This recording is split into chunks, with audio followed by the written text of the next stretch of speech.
Yeah.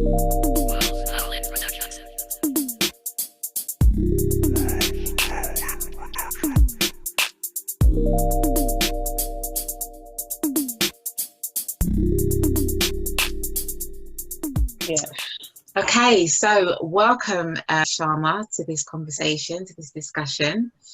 Thank you very much for agreeing to take some time to come and speak with me about something that is so very important. So today's topic really is around anxiety. We know anxiety is something that we feel when we're worried or we're quite tense or, afraid, and particularly worried about things that are, about to happen potentially, or which could happen in the future.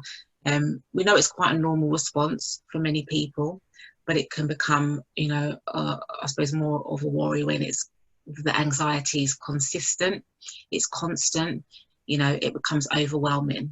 Okay. Mm-hmm.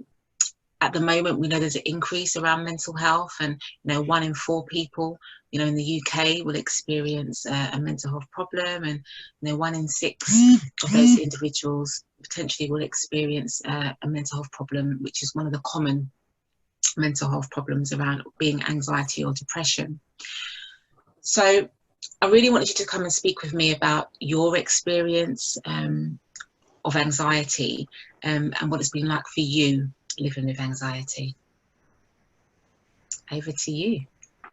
Okay, so I'm just gonna go back to the genesis of when I recognized that I have a problem with anxiety, and I think that goes back as far back as childhood, as far as I was consciously aware of myself. I found that I had excessive feelings of worry, excessive feelings of self-doubt, and just, sort of obsessive thoughts really about what would happen and what might happen. And I think as a younger person, I didn't know how to deal with those things. And growing up in an African setting, I don't think it was a conversation that was easy to have with adults or with teachers or with even religious people at the time. So it's something that I learned to cope with internally, and I think I just developed different coping mechanisms around it until I became an adult. That's when I realized that this was actually a problem, and I had to find a way to deal with it. So yeah, I can say historically, just as far back as I can remember, I've had issues with anxiety and feelings of anxiety. Wow. Okay. So really long-standing issues that you're mentioning here. So you said it's gone right back to sort of childhood. So thinking about where you are today, how do you think it's impacted you in terms of your day-to-day living? And I suppose in particular as well, we are in this time. We can't deny the fact we are in this time of COVID-19, coronavirus. So how do you think it's impacted you on a day-to-day basis? So I can speak about now how it's impacted me. I think my coping mechanisms now are much better than they were years and years ago. So let me just go back to where I was before I understood what it meant to live with anxiety. How it affects the person, or how it affected me, was I literally had physical symptoms of anxiety. So that would present from insomnia to headaches to physically just shaking and having panic attacks. And that is a very difficult thing to explain to anybody because most things that we are anxious about seem very irrational to normal people. And so it's something that it can be debilitating if it's not dealt with. Now, if I put it in the context of where we are at the moment, yes, there is a heightened sense of anxiety, but because I've learned to cope with it and to live with it, I've learned to compartmentalize those feelings and rationalize them, and then just cope with them. And I do understand that not many people are able to do that at the moment. But as for me, as I speak now, I can say I'm able to compartmentalize it. It's still there, but it's not necessarily controlling my day-to-day life. Excellent. That's wonderful that you've been able to find, you know, that strategy or that skill to be able to compartmentalize it in order to manage your day-to-day functioning, which is great. So that's one way I suppose it's helped you. But what might be some of the other things that has helped or is continuing to help you manage on a day-to-day basis, whether that's, you know, at home within your family, or, you know, when you're out in the community or you're out working? What's helping you across those different fields, really, or domains? So what really helps for me, I think, just understanding what the triggers are of anxiety. Like, so for me, I know there's several triggers that would, I couldn't say it's a particular thing, but there are several triggers that would put me in a state of anxiety and panic. And once I understand what the triggers are, then I learn how to either avoid the triggers or anticipate the triggers and sort of manage them before I get to a point of a full-blown panic. So understanding the anxiety, understanding the triggers, that has been really, really helpful. Another thing that has been helpful is challenging the anxious thoughts. Yeah. And I think one of the things that has really helped me is being able to break down the thoughts and rationalize it and understand what is rational, what is not rational, what is possible and what's not possible. Because sometimes you will feel, we become worried about things that might happen, and then when you look at it statistically, the possibility of it happening is quite minimal. So you spend a whole day worrying about something that may not happen. So I've gained that ability to have that insight and analyze the anxious thought and be able to break it down and make sense of it. Something else that really helps is just, for me, is just distraction.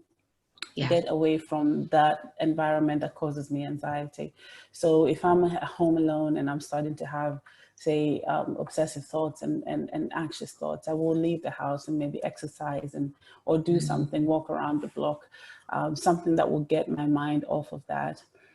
But I think most importantly has been my faith, and just my faith has been critical in helping me manage these things, because just the understanding that God has my back, and I have no reason to worry and no reason to fear, has really, really helped me grow. We all come from different faiths and different belief systems, but I will just speak from my point of view as a Christian. I think my faith has really played a big role in understanding and managing feelings of anxiety. And one of the verses that I really love is Peter 5, verse 5 to 7, and it says, "Cast all your burdens." Some version says, "Cast all your anxieties unto him, for he cares for you." And Philippians 4, 6 to 7, it says, "Do not be anxious about anything, but in everything, in prayer and supplication with thanksgiving, place your requests, make your requests known to God." So those two verses really encourage me when I feel anxious, and I know that I'm not alone in this journey. Outside of all that, I like to be a realistic person, and I have taken some time to seek help professionally as well as clinically, to be able to manage some of these symptoms of anxiety. So I've spent some time in my adulthood understanding this disease called anxiety. All right, so one of the things that has really been helpful was taking a course called mindfulness, and it's about living in the present. And it's about savoring each moment in life and realizing that you cannot waste any moment that you have being alive. So when it comes to worry and anxiety, is allocating time to worry.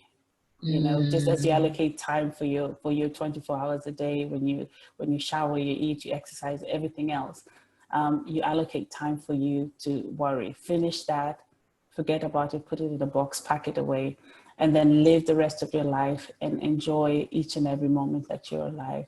that also has been one thing that has been helpful, because as much as we say, don't worry, that is the worst thing you can tell somebody who worries, is not to worry. Absolutely. So I found that initially, in the initial stages of trying to deal with anxiety, is to allow that person to worry, but just for a limited period of time. And once you finish with that, move on to something else. So that's it. Absolutely. Wonderful. Again, thank you for sharing, you know, some of the tips and things that have helped you. And I think what I like particularly is the fact that you've not only mentioned about the faith side of things, where your faith has been helpful for you, but equally where that's been, I suppose, complemented as well, you know, by mindfulness, you know, your mindfulness and some of the other strategies that you've been using to, I suppose, give you quite a really good, robust resource pack, if you like, to be able to help you manage with the symptoms to make you function effectively in your day-to-day life. So just something that I wanted to pick up really, because you've mentioned about you know, anxiety from going as far back as childhood. You've mentioned about a cultural aspect. You've touched on a bit about faith, and then you've gone on to mention about, you know, the fact that you did seek some professional help as well. So I suppose thinking about your history, your experience with anxiety, looking back, yeah, what advice would you know, give to people now, you know, who might be experiencing, you know, anxiety or had to experience anxious symptoms like you've experienced? And what would you say to people? I think we live in times where information is readily available, unlike the times when I grew up. And I think the most important thing is to educate yourself and find out if truly what you're experiencing is anxiety. And there's so many resources that we have. You know, you can go to your GP if you're having actually somatic or physical symptoms that might indicate that you have anxiety. Or you can even, you know, Google your symptoms or go on the line and just check, see what the symptoms of anxiety are. But as far as advice and what I could have given my younger self was speak up. Because when it comes to anxiety, you think you're alone, you think that you're the only one that experiences these types of feelings, but it's much more widespread than you would think. And a lot of people don't realize how widespread it is, because they live in a bubble and in a fear of being stigmatized. I don't know if that's a word. Stigmatized about this anxiety. So speak to people. Find somebody that you trust, somebody that you can confide in and say, "This is how I feel. This is how I feel." Do not suffer in silence, because you could throw away 20, 30 years of your life, you know, wasting time worrying about something and realizing that it's something that you could easily have managed a long time ago. Another thing that really I acknowledge, and I wouldn't want anybody listening to think that I'm belittling the idea of anxiety. I do recognize that anxiety stems from different things, and some of the things that it stems from is trauma.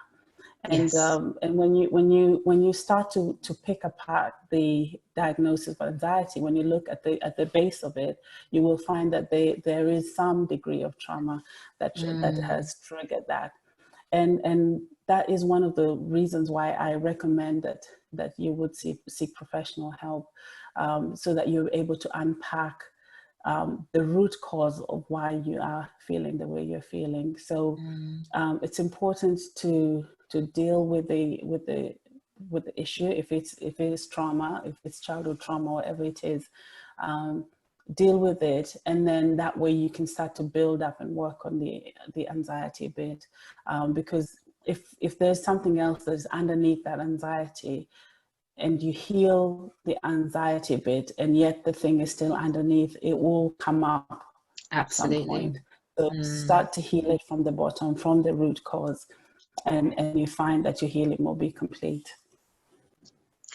Do you know, I think that's excellent advice, really, that you've given, especially, you know, being an individual who's gone through and experienced the experiences that you have in life, really. I suppose another thing that I was thinking of when you were speaking is, you know, you again present yourself really well. You're another beautiful woman. You're articulate. You've got a career. You've got a family. Do you think that people around you, friends, family, fellow members within the church environment, your work, do you think people had recognised that you were an individual who was experiencing symptoms of anxiety? No, absolutely not. And I think it's something that I learned quite early in life, to sort of, it's sort of a protective mechanism, I would say, most of a little bit like a defense mechanism. Most of the time I appear very extroverted and very assertive and very organized, but it is my coping mechanism. I thrive in order and sort of being in a little bit of control of my environment, because it lowers my level of anxiety, and also it helps me cope when I push myself to the limits, to push myself to excellence, because that sort of lowers my anxiety. It's kind of it works in the opposite way.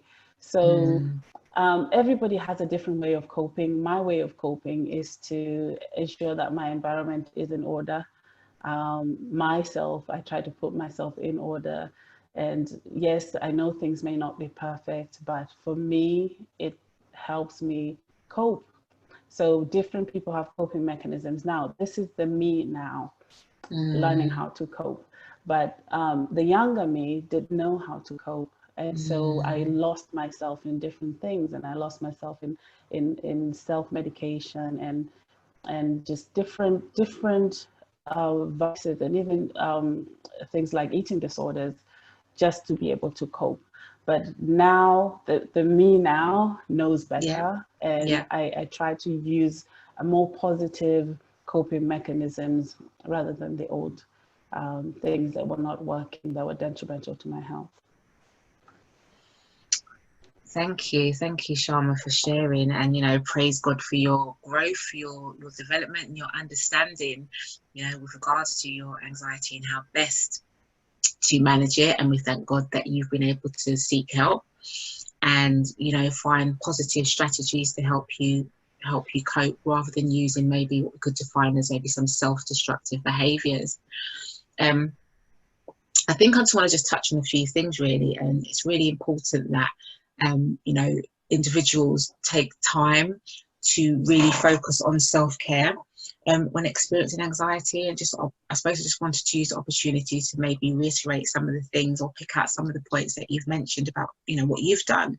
You know, you said you sought some help, and you've mentioned about, you know, going out and seeking help from a medical profession, but then you've equally mentioned the side of things around faith. And I think I probably want to just use this time to really maybe reinforce and echo the facts and the importance of, you know, if you are experiencing any of the things that you've mentioned before, whether there's been, you know, childhood trauma in adult life, just something that's been quite difficult that has brought on the symptoms of anxiety, talk to somebody, you know, talk to somebody that you trust. You know, one of the things I say a lot, and have said a lot in my professional career, is you don't have to suffer in silence. You know, it's so important to find somebody that you can trust, that you can confide in, that you can talk to, so you're able to have an outlet. And as well, try to manage worries. You know, anxiety is, you know, when you have that constant worry about something, a perceived threat, you know, a danger that's not necessarily there, and you're constantly worrying. You know, it's try to find a way of managing those worries, and, you know, look after your physical health. Again, you know, physical health and mental health go hand in hand. You know, you've mentioned about your coping strategies for your anxiety. You use food. You mentioned about food, you know, and something that's really so simple that we, you know, because it's so simple, we can take for granted. It's just to stop and breathe. You know, the importance of stopping and breathing, you know, when you are experiencing that anxiousness, that anxiety, that overwhelming worry, you know, stop and breathe. I think another self-care tip would be write things down. You know, what those worries are, write them down. What those worrying thoughts are, write them down. You know, keep a diary. one for yourself, so you can have a something to look back on to see what was causing you the concern, or two, if you're having a discussion with somebody else or professional, you know, you've got a reference point already as to what some of the things were that you were worrying about, at maybe what times you were worrying about them, you know. And it's equally another good resource to be able to, you know, challenge those thoughts that you've written down, you know, to go back and have new answers to some of those worries that you've been experiencing. And again, you know, there's lots of, you know, thinking about self-care, there's so much different complementary and alternative therapies out there. You know, there's so much information online, there's so much different therapies you can do, you know, complementary therapies. Explore them, you know, just explore what's out there and try and do the thing that is best for you and works well for you. So yeah, wonderful that you're at the point you're at. Excellent. You know, I hope people can see this and, you know, get a little bit of insight into your experience of anxiety, and take on board some of that advice that, you know, has helped you get to the point where you're at. All right, thank you very much. I hope that you find your way around this journey. I hope you find somebody who you can talk to and confide in, and know that you're not alone in this journey. It will get better. There is light at the end of the tunnel. Amen. Amen. How wonderful is that? Glory be to God. You know, it's wonderful. As you said, there's so much different, you know, avenues people can go down to try and manage their anxiety. But, you know, faith, again, for you, has played a key part and a key role in that. And, you know, I'm sure that this may bless others and may equally be able to be an important part of their healing process as well, and comforting while they're going through their experiences of anxiety. Faith's come up quite a bit in conversations around mental health, and, you know, it would be wonderful if you could come back again, you know, at a later date and join in that discussion around faith and mental health as well. But for now, I just use this opportunity now to say thank you for sharing. All right, again, I really appreciate the time, and I wish you all the best on your continued journey.